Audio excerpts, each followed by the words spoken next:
Hello everybody, I am Rahil and you are watching SR Legal Edge. आज 1st of July 2024 है।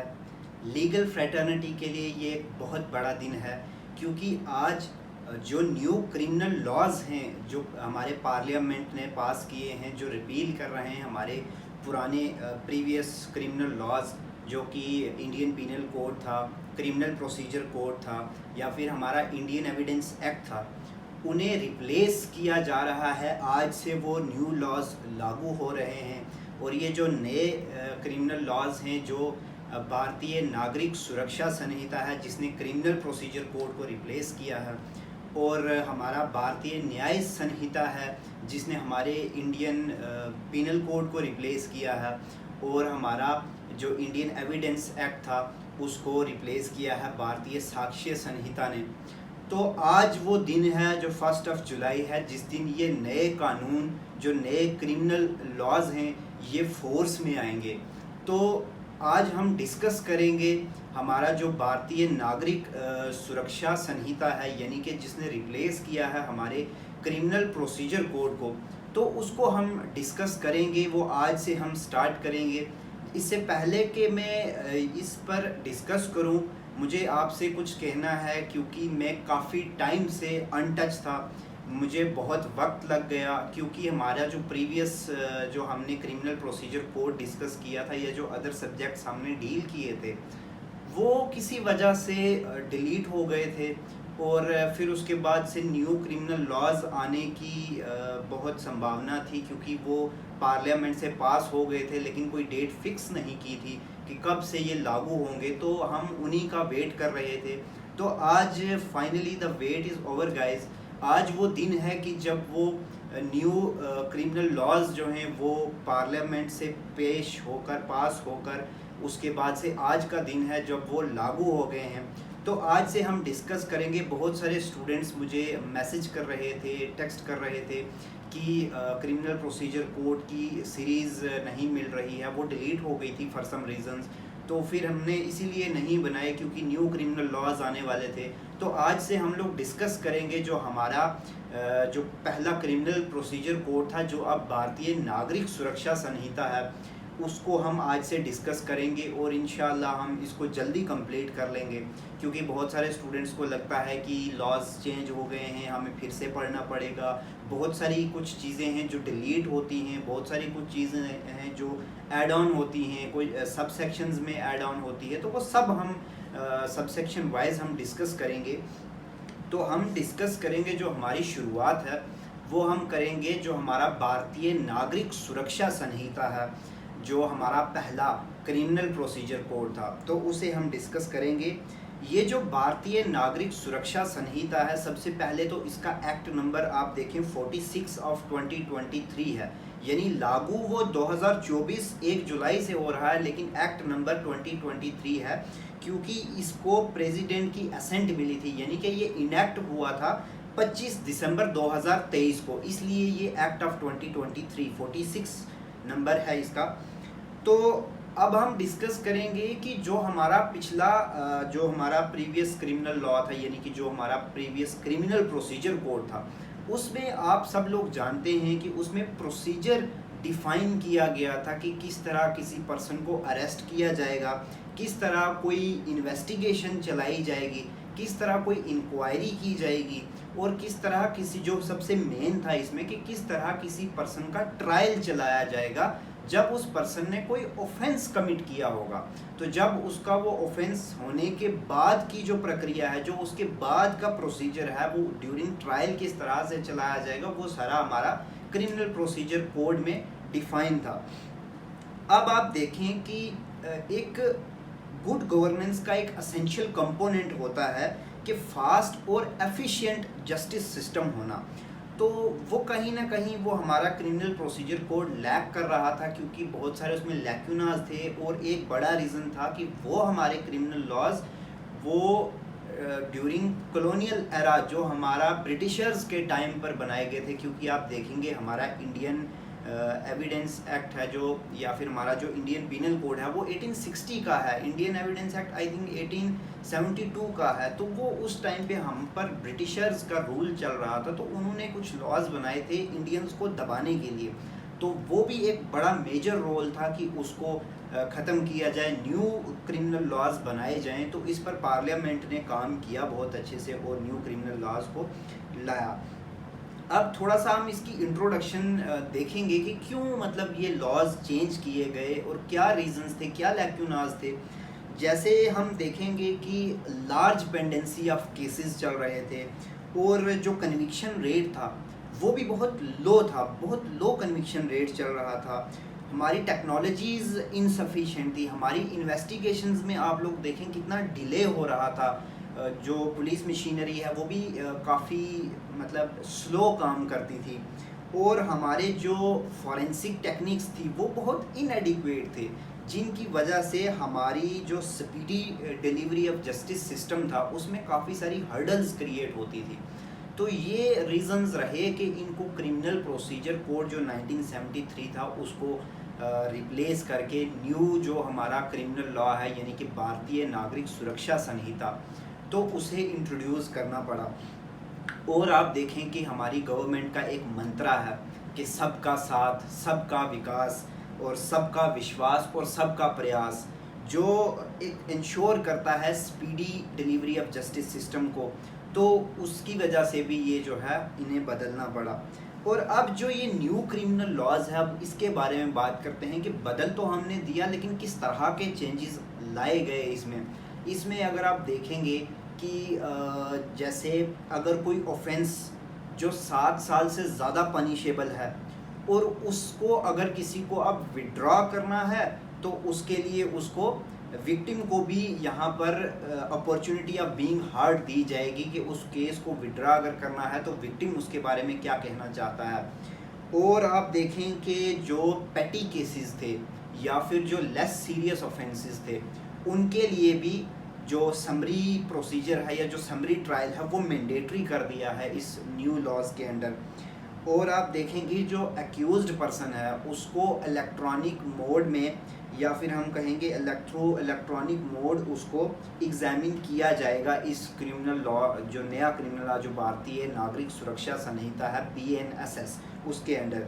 और magisterial system को भी streamline कर दिया गया है। तो इस तरह के कुछ बहुत सारे चेंजेस लाए गए हैं जो न्यू क्रिमिनल लॉज हैं, जो आज 1 जुलाई 2024 से लागू हो रहे हैं।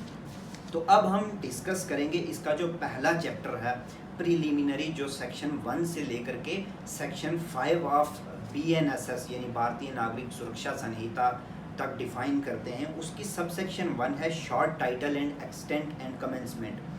तो सबसे पहली जो इसकी सबसेक्शन है वो कहती है कि ये जो हमारा एक्ट है इसका नाम है भारतीय नागरिक सुरक्षा संहिता 2023। और इसकी सबसेक्शन 2 कहती है कि इसके ये जो प्रोविजंस हैं इस BNSS के, एक्सेप्ट चैप्टर 9, 11 और 12, जो BNSS का चैप्टर 9 है, 11 है या 12 है, इसके अलावा के बाकी सारे चैप्टर्स जो स्टेट ऑफ नागालैंड है उस पर लागू नहीं होगा, और जो ट्राइबल एरियाज़ थे उन पर भी लागू नहीं होगा। सिमिलरली आपको याद होगा क्रिमिनल प्रोसीजर कोड जो था हमारा, उसमें भी ये स्टेट ऑफ नागालैंड पे और ट्राइबल एरियाज़ पर लागू नहीं होते थे। लेकिन स्टेट गवर्नमेंट कभी भी चाहे तो बाकी के जो भी प्रोविजंस हैं, बाकी के जो भी चैप्टर्स हैं, उनको बाय नोटिफिकेशन ऑफिशियल गैजेट में पब्लिश करके वो उन पर लागू कर सकती है। अब ट्राइबल एरियाज़ क्या हैं वो एक्सप्लेन किया गया है कि जो 21 जनवरी 1972 से पहले जो ट्राइबल एरियाज़ ऑफ आसाम में जो एरिया इंक्लूड किया गया था, तो ये सिर्फ उनकी बात है, यानी ये सिर्फ आसाम के जो ट्राइबल एरियाज़ हैं सिर्फ उनकी बात की जा रही है। अब ये कब फोर्स में आएगा, तो ये आएगा जो भी डेट ऑफिशियल गैजेट में जो पब्लिश की जाएगी, यानी जो आज की डेट है पब्लिश की गई थी कि 1 जुलाई 2024 से ये लागू हो जाएंगे। ये थी हमारी सेक्शन 1। अब सेक्शन 2 आ गया, इसका जो डेफिनेशन क्लॉज हम कहें या डेफिनेशन पार्ट कहें, जिसमें बहुत सारे जो वर्ड्स यूज़ हुए हैं इस संहिता के अंदर, या इस एक्ट के अंदर, तो वो हम एक्ट नहीं, सॉरी, ये कोड है, कोड को अब संहिता कहा जा रहा है। तो इसमें जो जो वर्ड्स यूज़ किए गए हैं उनको थोड़ा डिफ़ाइन किया गया, कुछ इसमें न्यू डेफिनेशंस ऐड ऑन हुई है और कुछ जो है वो डिलीट कर दी गई हैं, मतलब उनको दोबारा डिफ़ाइन नहीं किया, उनको ज़रूरत नहीं लगी होगी डिफ़ाइन करने की। जो इसकी क्लॉज ए है वो डिफ़ाइन करती है ऑडियो वीडियो इलेक्ट्रॉनिक मीन्स को, कि ऑडियो वीडियो इलेक्ट्रॉनिक मीन्स में क्या क्या आता है। यानी कोई वीडियो कॉन्फ्रेंसिंग हो रही है और कोई रिकॉर्डिंग की जा रही है ड्यूरिंग ट्रायल। आपने देखा होगा कि किसी किसी का जो एग्ज़ामिनेशन है वो वीडियोग्राफ्ड होता है, तो वो रिकॉर्डिंग की जा रही है। या किसी को आइडेंटिफिकेशन करनी होती थी, तो उसमें अब ज़रूरी नहीं है कि आप बंदे के पास जाओगे, एक्यूज्ड पर्सन को जाके आइडेंटिफाई करोगे। उसमें आप थ्रू इलेक्ट्रॉनिक मोड भी आप उसको आइडेंटिफाई कर सकते हो, किसी वीडियो पे या किसी स्क्रीन पर या वीडियो कॉल के थ्रू, तो उस तरह से आप कर सकते हैं। और आप देखेंगे कोई सर्च या सीजर होगा तो वो भी वीडियोग्राफ्ट किया जा सकता है, तो वो सारे इलेक्ट्रॉनिक मीन्स के अंदर आते हैं। या फिर कोई कम्युनिकेशन को ट्रांसमिट किया जा रहा है, तो उस ट्रांसमिशन को भी आप इलेक्ट्रॉनिक या ऑडियो वीडियो इलेक्ट्रॉनिक मीन्स में डिफ़ाइन होता है। उसके बाद से क्लॉज बी, बेल क्या होती है। बेल हो गया किसी पर्सन को रिलीज़ करना। कौन पर्सन? या तो वो एक्यूज्ड है, या फिर वो सस्पेक्टेड है कि उसने कोई क्राइम कमिट किया है या उसने कोई ऑफेंस कमिट किया है, तो उसको आप रिलीज़ कर रहे हो। कहाँ से रिलीज़ कर रहे हो? अपनी कस्टडी से, यानी पुलिस कस्टडी से या जुडिशियल कस्टडी से। जब उसको रिलीज़ किया जाएगा तो वो कहा जाएगा कि उसको बेल मिली है। अब सी में डिफ़ाइन किया है कि बेलेबल ऑफेंस क्या है।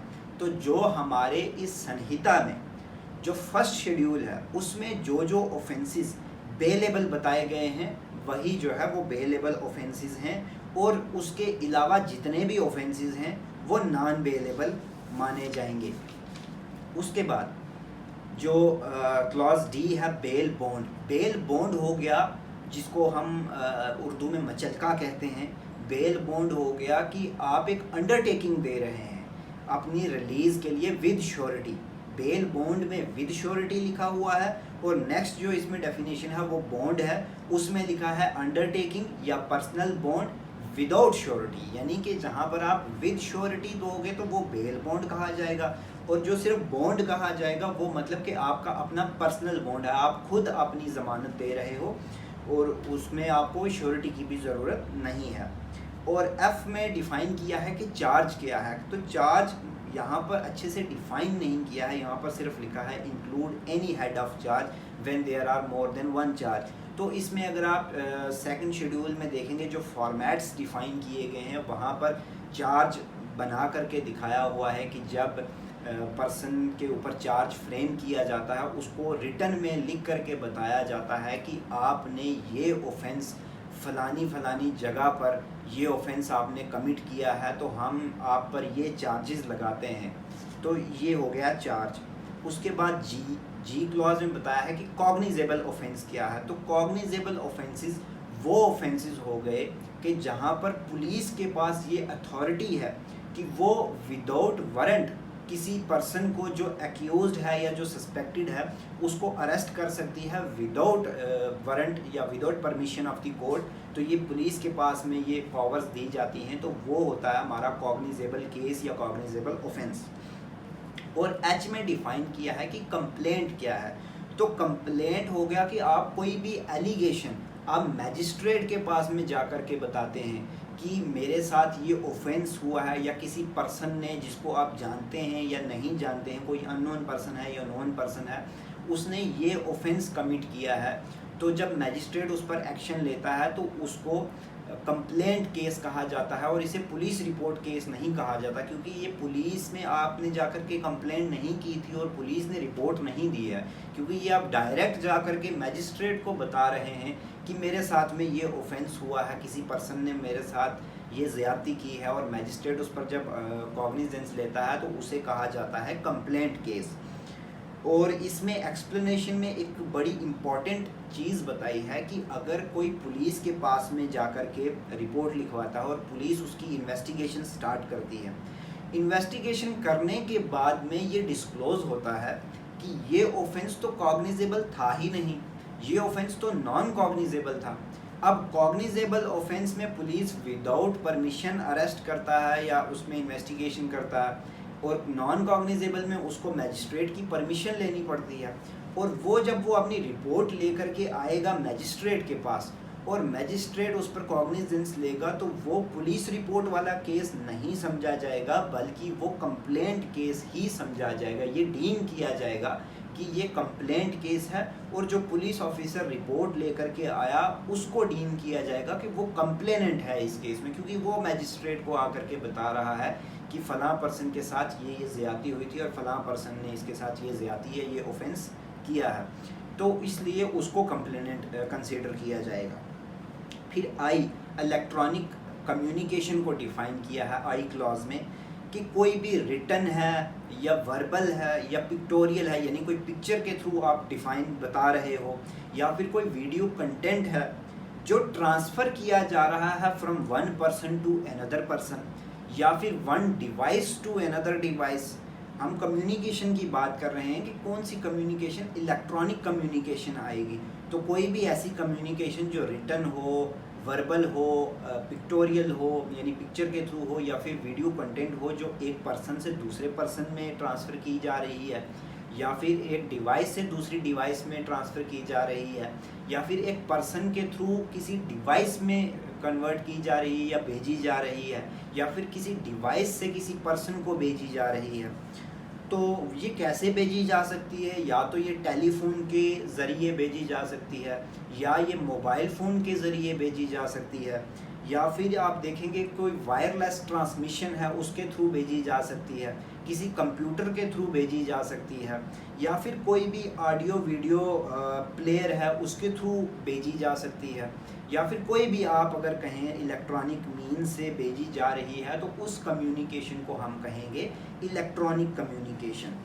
अब उसके बाद जे क्लॉज में डिफ़ाइन किया गया है कि हाई कोर्ट क्या है। तो एक स्टेट के लिए जो हाई कोर्ट होगी वही डिफ़ाइन होगी, उस स्टेट की वो हाई कोर्ट है। और एक स्टेट में जो हाईएस्ट कोर्ट होती है उसे हाई कोर्ट कहा जाता है। और एक यूटी में अगर आप देखेंगे तो जिस हाई कोर्ट की जुरिस्डिक्शन एक्सटेंड करके उस यूटी में भी रखी गई, यानी वो यूटी उस हाई कोर्ट के अंडर आती है, तो वो हाई कोर्ट उस यूटी के लिए हाई कोर्ट समझी जाएगी। और किसी और यूटी के लिए जो उसकी highest court of criminal appeal होगी, यानी कि जहाँ पर हाईएस्ट क्रिमिनल अपील की जाती है उस यूटी के अंदर अदर देन सुप्रीम कोर्ट, तो उसको high court of that UT समझा जाएगा। अब के और एल बड़ी इंपॉर्टेंट है, इंक्वायरी और इन्वेस्टिगेशन। के में डिफ़ाइन किया है इंक्वायरी और एल में डिफ़ाइन किया है इन्वेस्टिगेशन। दोनों में डिफरेंस सिर्फ इतना है कि इंक्वायरी मैजिस्ट्रेट कंडक्ट करवाता है और इन्वेस्टिगेशन पुलिस कंडक्ट करती है। तो कोई भी इंक्वायरी जो अदर देन ट्रायल है, यानी ट्रायल तो मैजिस्ट्रेट चलाता ही है, उसके अलावा अगर कोई इंक्वायरी करवा रहा है तो वो इंक्वायरी आएगी। और इन्वेस्टिगेशन में जो पुलिस जब कोई ऑफेंस कमिट होता है उसकी जो एविडेंस को कलेक्ट करने की जो प्रोसीडिंग है, जो प्रक्रिया है जिससे पुलिस हमारी इन्वेस्टिगेशन करके एविडेंसेस को कलेक्ट करती है, वो इन्वेस्टिगेशन कही जाएगी। और उसके बाद से जुडिशियल प्रोसीडिंग वो प्रोसीडिंग हो गई जहाँ पे एविडेंस को ओथ पर लिया जाता है। तो जिस भी प्रोसीडिंग में एविडेंस ओथ पर लिया जाएगा दैट मीन्स वो प्रोसीडिंग क्या है, हमारी जुडिशियल प्रोसीडिंग है। उसके बाद लोकल जुरिस्डिक्शन क्या होती है? लोकल जुरिस्डिक्शन एक कोर्ट के नज़रिए से या फिर एक मैजिस्ट्रेट के नज़रिए से हम अगर बताएं तो जो एरिया जहाँ पर वो अपनी पावर्स को एक्सरसाइज मैजिस्ट्रेट करता है या फिर वो कोर्ट अपनी जहाँ तक वो अपनी पावर्स को एक्सरसाइज करती है, तो वो सारा एरिया जो है वो उसकी जुरिस्डिक्शन कहलाता है, तो वो उसकी लोकल जुरिस्डिक्शन होती है। उसके बाद से ओ में डिफ़ाइन किया गया है कि नॉन कॉग्निजेबल ऑफेंस क्या है। तो जैसा हमने पहले बताया था, कॉग्निजेबल हो गया कि जहाँ पर पुलिस विदाउट परमिशन या विदाउट वारंट किसी पर्सन को अरेस्ट करती है जो एक्यूज्ड पर्सन है, और नॉन कॉग्निजेबल में जहाँ पर उन्हें कोर्ट की परमिशन की ज़रूरत पड़ती है, कि जहाँ पर उसको इन्वेस्टिगेशन या फिर उसको अरेस्ट करने के लिए पहले कोर्ट से परमिशन लेनी होगी, वारंट लेना होगा, वो वाले केसेस उनको कहा जाता है नॉन कॉग्निजेबल केस या फिर non cognizable offence. Then P clause में डिफाइन किया है व्हाट इज नोटिफिकेशन। तो नोटिफिकेशन जहाँ जहाँ पर भी इस संहिता के अंदर नोटिफिकेशन लिखा हुआ होगा, उसका ये मतलब है कि वो हमारी जो ऑफिशियल गैजेट है उसमें पब्लिश होने वाली जो भी कोई नई बात आएगी उसे हम नोटिफिकेशन कहते हैं, जो पब्लिश की जाती है हमारी ऑफिशियल गैजेट में। उसके बाद से ऑफेंस, ऑफेंस हो गया कोई भी ऐसा एक्ट या कोई भी ऐसा ओमिशन जो पनिशेबल है, चाहे वो हमारे भारतीय न्याय संहिता के अंदर हो या फिर किसी भी अदर लॉ के अंदर जो पनिशेबल होगा उसे हम कहेंगे ऑफेंस। तो एक्ट या ओमिशन, एक्ट तो आप लोग समझते हैं कि टू डू समथिंग, और ओमिशन क्या मतलब हो गया, to omit something to do. जैसे फॉर एग्जांपल एक जेलर की ड्यूटी है कि उसने कैदियों को खाना देना है, अब अगर वो खाना नहीं दे रहा है दैट मीन्स उसने ओमिट किया है कुछ करने से, तो वो ऑफेंस की कैटेगरी में आएगा। तो ये था हमारा क्यू क्लॉज जो ऑफेंस को डिफाइन करती है। उसके बाद से आर क्लॉज में बताया गया है कि officer incharge of police station कौन होगा। तो ये कहते हैं कि जो भी उस स्टेशन का ऑफिसर होगा, यानी जैसे एसएचओ होता है स्टेशन हाउस ऑफिसर, तो वो इसमें ये बताया है कि officer incharge of police station हम उस पर्सन को भी कहेंगे कि अगर जो ऑफिसर इंचार्ज है वो एब्सेंट है या अपनी किसी इलनेस की वजह से या ड्यूटी के रीज़न से कहीं बाहर गया है, तो जो पर्सन वहाँ पर नेक्स्ट इन रैंक होगा वो पर्सन भी officer incharge of police station की डेफिनेशन में या उसकी कैटेगरी में आएगा।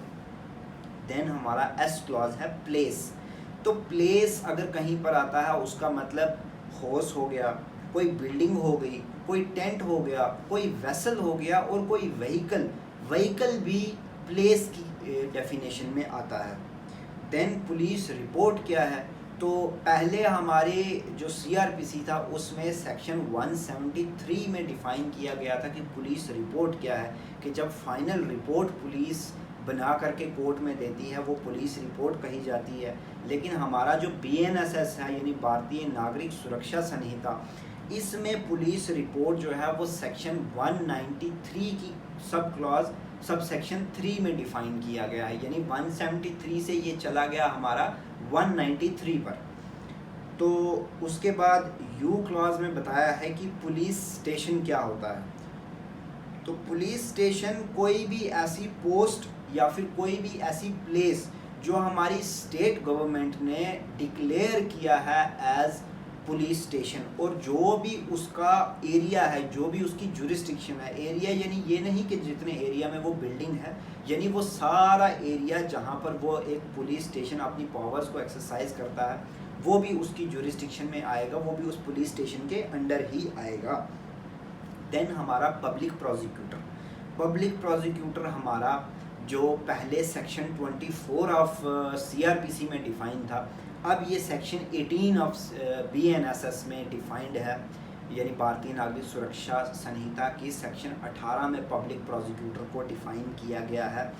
और उसमें वो पर्सन भी आएगा जो उस पब्लिक प्रोसिक्यूटर की डायरेक्शंस में काम कर रहा है, जो उसके अंडर काम कर रहा है। पब्लिक प्रोसिक्यूटर कौन होता है, जो सरकार की तरफ से जो केस हो इनिशिएट करता है प्रोसीडिंग्स, जब कोई पर्सन ऑफेंस कमिट करता है, जो विक्टिम को रिप्रेजेंट कर रहा होता है, जो पुलिस रिपोर्ट आती है उस पर जो एक्ट करता है वो हमारा प्रोसिक्यूटिंग ऑफिसर या पब्लिक प्रोसिक्यूटर कहा जाता है।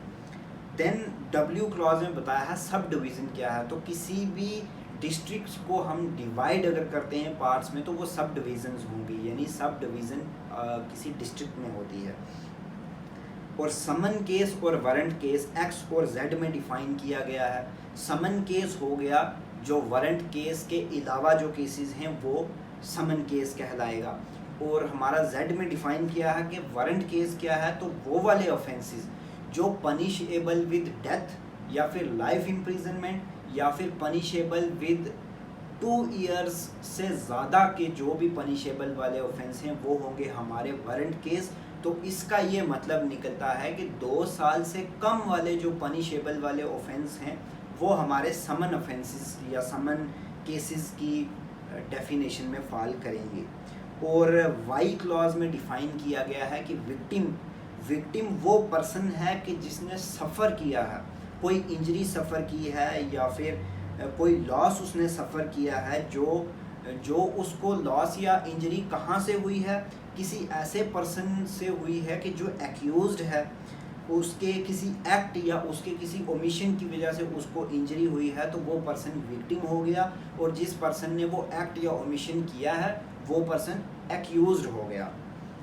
और ये हमारी डेफिनेशन जो सबसेक्शन 2 थी डेफिनेशन क्लॉज, इसमें अब सबसेक्शन 2 भी है जो कहती है कि कोई अगर वर्ड्स रह गए हैं, यानी वो यहाँ पर हमारी डेफिनेशन क्लॉज में डिफाइंड नहीं है और संहिता में अगर कहीं वो वर्ड आ जाता है और वो वर्ड अगर हमारा आईटी एक्ट यानी इंफॉर्मेशन टेक्नोलॉजी एक्ट 2000 में डिफाइंड है, या फिर हमारा जो बीएनएस है भारतीय न्याय संहिता जो पहले हमारा आईपीसी था इंडियन पीनल कोड, उसमें डिफाइंड है, तो ये समझा जाएगा कि वही मीनिंग यहाँ पर भी उसका लागू होगा। तो ये डिफाइन हो गया हमारा जो हमारी सेक्शन 2 ऑफ बीएनएसएस था डेफिनेशन, ये हमने डिस्कस कर लिया 1 बाय 1, हमने सभी डेफिनेशंस को डिस्कस किया। अब इसमें सेक्शन 3 है construction of references. Construction of references में सिर्फ इतनी सी बात बताई गई है कि अगर इस संहिता के अंदर कहीं पर भी वर्ड यूज हुआ है मैजिस्ट्रेट, और ये डिफाइन नहीं किया है कि कौन सा मैजिस्ट्रेट, वो फर्स्ट क्लास मैजिस्ट्रेट होगा या सेकंड क्लास मैजिस्ट्रेट होगा, तो उसको ऐसे कंस्ट्रू किया जाएगा कि वो एरिया किसके अंडर है। अगर तो वो जुरिस्डिक्शन फर्स्ट क्लास मैजिस्ट्रेट की है तो ये समझा जाएगा कि वो फर्स्ट क्लास मैजिस्ट्रेट की बात हो रही है, और अगर तो वो एरिया सेकंड क्लास मैजिस्ट्रेट के अंदर है तो ये कंस्ट्रू किया जाएगा कि वो जो है सेकंड क्लास मैजिस्ट्रेट के लिए बात कही गई है।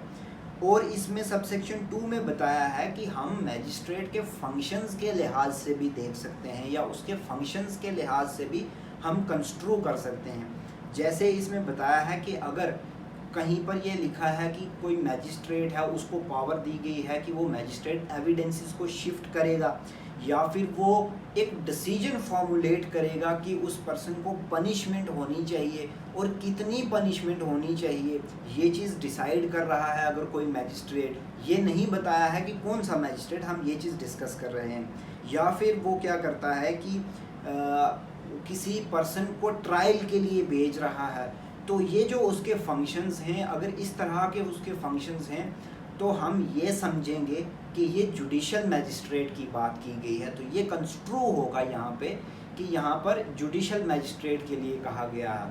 और अगर किसी मैजिस्ट्रेट के लिए कहा गया है कि वो कोई लाइसेंस को या तो वो ग्रांट कर रहा है किसी पर्सन को कोई लाइसेंस, या फिर वो किसी पर्सन के लाइसेंस को सस्पेंड कर रहा है, या फिर वो किसी पर्सन के लाइसेंस को कैंसिल कर रहा है, तो या तो फिर वो किसी मतलब प्रोसिक्यूशन के लिए सैंक्शन दे रहा है, जो परमिशन ली जाती है किसी ऑफेंसेस में सेंट्रल गवर्नमेंट या स्टेट गवर्नमेंट के द्वारा, तो वो मैजिस्ट्रेट सैंक्शन दे रहा है कि इसमें प्रोसिक्यूशन चलाया जाए, या फिर वो सैंक्शन दे रहा है कि इसको विड्रा किया जाए। तो ये जो फंक्शंस हैं यहाँ पर हम ये कंस्ट्रू करेंगे कि ये एग्जीक्यूटिव मैजिस्ट्रेट की बात की गई है, तो यहाँ पर उस मैजिस्ट्रेट को कंस्ट्रू किया जाएगा एज एग्जीक्यूटिव मैजिस्ट्रेट। और जो पहले थे यानी ट्रायल में भेजना, सज़ा डिफ़ाइन करना, उसको डिसीजन पे आना कि सज़ा होनी चाहिए या नहीं होनी चाहिए, एविडेंसेस लेना, एविडेंसेस को दूसरी कोर्ट में भेजना, तो ये कंस्ट्रू किया जाएगा कि वो जुडिशियल मैजिस्ट्रेट की बात की गई है। ये थी हमारी सेक्शन 3 ऑफ BNSS। अब सेक्शन 4 कहती है trial of offences under BNS and other laws. BNS यानी भारतीय न्याय संहिता। तो जो हमारा पहले इंडियन पीनल कोड था, अब हमारा BNS है यानी भारतीय न्याय संहिता। उसके अंदर डिफाइन किया गया है कि क्या क्या ऑफेंसेस होंगे, कौन कौन से ऑफेंसेस होंगे जो कोई पर्सन कमिट करेगा, और जब उसने वो ऑफेंसेस कमिट किए तो ये सेक्शन 4 कहती है कि उसका ट्रायल जो चलेगा, जो उस पर कार्रवाई की जाएगी, वो की जाएगी हमारे भारतीय नागरिक सुरक्षा संहिता के अंदर जो प्रोविजंस बताए हैं, जो प्रोसीजर बताया गया है, उसके तहत की जाएगी। और इसमें सब सेक्शन 2 में कहा है कि बीएनएस के अलावा यानी भारतीय न्याय संहिता के अलावा अगर कोई और लॉ है तो उसके अंदर भी अगर कोई ऑफेंस कमिट होता है तो उसकी भी जो ट्रायल है या जो उसकी प्रोसीडिंग है, जो उसका ट्रायल चलाया जाएगा, उसका भी प्रोसीजर भारतीय नागरिक सुरक्षा के अंदर, जो भारतीय नागरिक सुरक्षा संहिता है BNSS, उसके तहत चलाया जाएगा। और सेक्शन 5 जो लास्ट सेक्शन है हमारे इस चैप्टर 1 की, वो कहती है कि सेविंग में सिर्फ इतनी बात बताई गई है कि अगर कहीं हमारा कोई लोकल लॉ है, यानी BNS के अलावा, जैसे आप देखें पोका हो गया हमारा, prevention of corruption act, narcotics drugs and psychotropic substances NDPS, ये जो स्पेशल लॉज होते हैं, तो अगर वहाँ पर कोई बात लिखी गई है कि इसे BNS के अलावा चलाया जाएगा या हमारा जो BNS में प्रोसीजर बताया है उसके अलावा वहाँ पर प्रोसीजर बताया गया है कि उसका ट्रायल उस तरह से चलेगा, तो वहाँ पर इस हमारा जो ये एक्ट है भारतीय नागरिक सुरक्षा संहिता, ये वहाँ पर इसका कोई रोल नहीं, ये उसको बिल्कुल भी इफ़ेक्ट नहीं करेगी। वो बिल्कुल वैसे ही चलेगा जैसे उस स्पेशल लॉज में, सॉरी कोर्ट नहीं निकल गया मुझसे, जो हमारे स्पेशल लॉज हैं जैसे पोका हो गया, NDPS हो गया, उनमें जैसे लिखा गया है उस तरह से चलाएगा। लेकिन अगर कुछ एब्सेंस है, मतलब वहाँ पर नहीं बताया गया है कि किस तरह से चलाया जाएगा, तो फिर हम BNSS को हम कंसल्ट कर सकते हैं। यहाँ पर जो बताया जाएगा प्रोसीजर, इसके हिसाब से चलेंगे। ये था हमारा जो चैप्टर 1 ऑफ BNSS भारतीय नागरिक सुरक्षा संहिता। हमने 1 बाय 1 सभी क्लॉजेज को, सभी डेफिनेशंस को और सभी सेक्शंस को सेक्शन 1 से लेकर 5 तक डिस्कस किया। आई होप आपको बड़े अच्छे से समझ आया होगा। मैंने बहुत इजी करके समझाने की कोशिश की है। और अगर आपको वीडियो पसंद आई है तो आप कमेंट बॉक्स में मुझे ज़रूर बताएं और अपने सजेशंस भी ज़रूर दें। और इंशाल्लाह हमारी ये कोशिश रहेगी कि हम अब जो आगे के हमारे चैप्टर्स हैं वो भी जल्दी कवर कर दें, ताकि हमारा BNSS यानी भारतीय नागरिक सुरक्षा संहिता कंप्लीट हो जाए। उसके बाद हम लोग भारतीय न्याय संहिता, जो हमारा पहले इंडियन पीनल कोड था, और उसके बाद हम जो हमारा भारतीय साक्ष्य संहिता है, जो हमारा पहले इंडियन एविडेंस एक्ट था, उनको भी हमने डिस्कस करना है। तो आई होप आपको ये पसंद आया होगा ये लेक्चर। मुझे कमेंट बॉक्स में ज़रूर बताएं और वीडियो को ज़्यादा से ज़्यादा शेयर करें, अपने फ्रेंड्स के साथ शेयर करें और चैनल को सब्सक्राइब करना ना भूलें। थैंक यू, मिलते हैं अगले वीडियो में।